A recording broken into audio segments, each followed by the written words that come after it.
what's up? I'm Christiane Cordero, and this is the 734 from WCCO.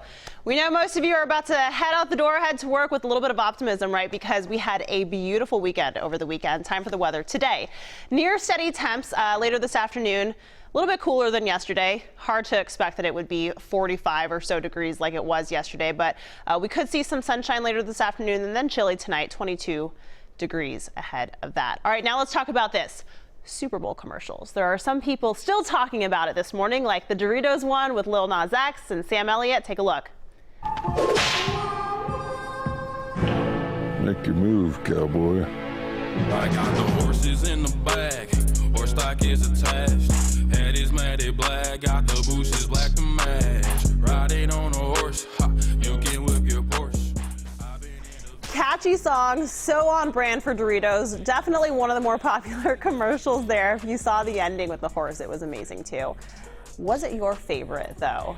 If it wasn't, what was your favorite? If it was, then tell us why. Was it perhaps this one from Katie Sowers, Microsoft commercial, just showing female empowerment in the big game? What do you think? Those watching on Facebook, leave a comment right here. We'll get through a few of those in a moment.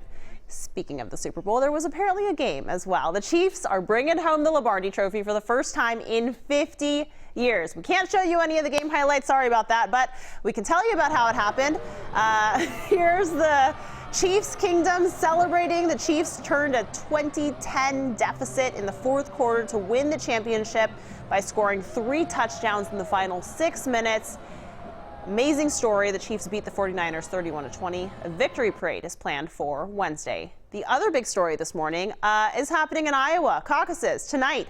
Democratic presidential candidates got their final pushes over the weekend, trying to win any last-minute votes. That includes, of course, Minnesota Senator Amy Klobuchar. Just like the other senators on the campaign trail, she's back in Washington for the impeachment trial this morning. But Klobuchar says she'll be flying back to Iowa tonight, hoping she makes a better-than-expected outcome.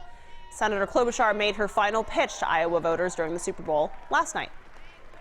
I'm going to ask you to call every people, go to more doors, get your friends out at the caucuses, get people to go to caucuses that you never thought would go to caucuses. Get them out there.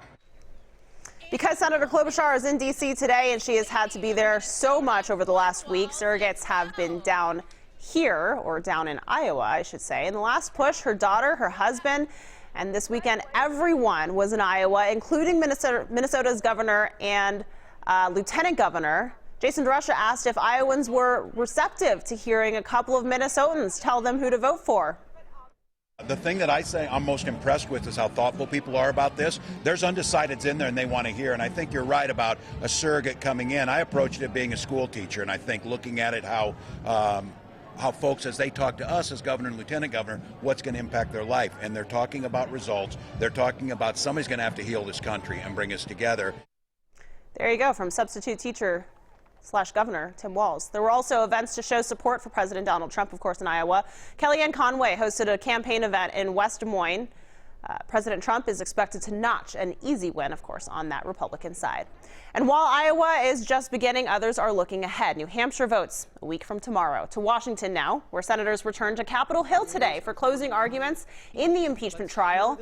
A final vote on the articles of impeachment is set for Wednesday. President Donald Trump, who denies any wrongdoing, is set to deliver his State of the Union address tomorrow night. The number of coronavirus cases, I should say, in China has risen to more than 17,000. And check this out. A new hospital built to treat coronavirus patients opened this morning in Wuhan, China. 7,000 construction workers built the hospital in just 9 days. A second facility is also being built. Wow. To date, at least 360 deaths have been attributed to the new virus, and only one of them has been outside of mainland China. So far, there are 11 confirmed cases of the coronavirus in the United States. Stringent travel restrictions are now in place at U.S. airports, and Americans who have been there will be screened and maybe quarantined. One of those people quarantined is a man from Minneapolis. Yulin Yin went there in January to celebrate the Chinese New Year with family. Within days of arriving, there was a mandatory evacuation. Yin says a 24/7 news channel gives updates on the virus to residents in Wuhan. He sent us pictures of restaurants that were empty. It was just weird when you go to go do shopping. just not many people there. Everything was the flights suspended from China, not just Wuhan, to United States. So, yeah, I'm very worried. Yeah, he had a flight scheduled for this morning. They are a day ahead in China. That flight was canceled. Yen says he plans on staying inside when he does get home, just as a precaution. We're learning more about a daring cave rescue in St. Paul. It all happened in a cave near Wabasha on Shepherd Road. A man was in the cave but could not use the rope he got in with to get out. He was stranded about 100 feet above the ground. So the man called 911 and the fire department came out to help. Well, the high-angle rescue team used ropes and harnesses to rappel down into the cave. People oftentimes don't understand the gravity of the situation or really the terrain that they're working on, and pretty soon they find themselves in a precarious situation, and that's why we train and that's why they call us. They were able to get that man out to safety. The BAFTAs were handed out in London last night, the British Academy Film Awards. For those who are not familiar, Brad Pitt was named Best Supporting Actor for Once Upon a Time in Hollywood. He was not there to accept this award, but he sent a jokey, not a jockey. That would be interesting, wouldn't it be? He sent a jokey acceptance speech for his co-star Margot Robbie to read. Hey Britain, heard you just became single. Welcome to the club. When he says that he is going to name this Harry because he is really excited about bringing it back to the States with him. Coburn. Prince Harry's brother, Prince William, was in the audience with his wife, Kate. They both laughed at that joke about naming the trophy Harry. How could you not? The other joke was in reference to Brexit, which just became official on Friday. The World War I epic 1917 won the Best Picture at BAFTAs. Don't be surprised if, switching gears now. Don't be surprised if some of your coworkers caught the game flu. The day after the Super Bowl is often a sick day for millions of Americans. According to a recent survey by the Workforce Institute at Kronos, more than 17 million employees are expected to take off of work today.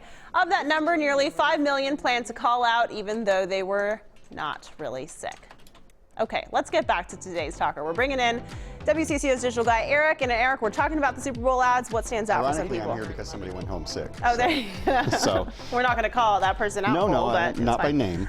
A lot of people, Annette, Angel, and Judy all liked the Doritos ad. They all like the Doritos one. That seems to be one of the more popular ones Yeah. that we've heard so far. This one that we're showing right now is the Katie Sowers one from Microsoft. It's always it's an interesting kind of take, right? Whether they go with feels or funny. Right, exactly. I felt like last night there was more commercials going for the feels. Going for the feels. Yeah. Kimberly said the Google commercial with The Google one. memory. Oh, that had all the feels to it. You see a lot of tech companies going for feels. Yeah, absolutely. And then Stephanie said the NFL's Next 100 commercial was the best. Okay, Again, yeah. Feels. Yeah, for sure, for sure. Cool. Did you have a favorite? No. No. Shakira. Yeah. I guess. Shakira was your favorite commercial. Yeah. Exactly. It was a good Commercial one, for sure. Awesome. Thanks, Eric. Appreciate it. That's it for now. This is the 734 from WCCO when most of the Twin Cities are on the go. So go ahead and make us your place for mobile news. We'll be back here tomorrow at 7:34, and until then, enjoy the internet.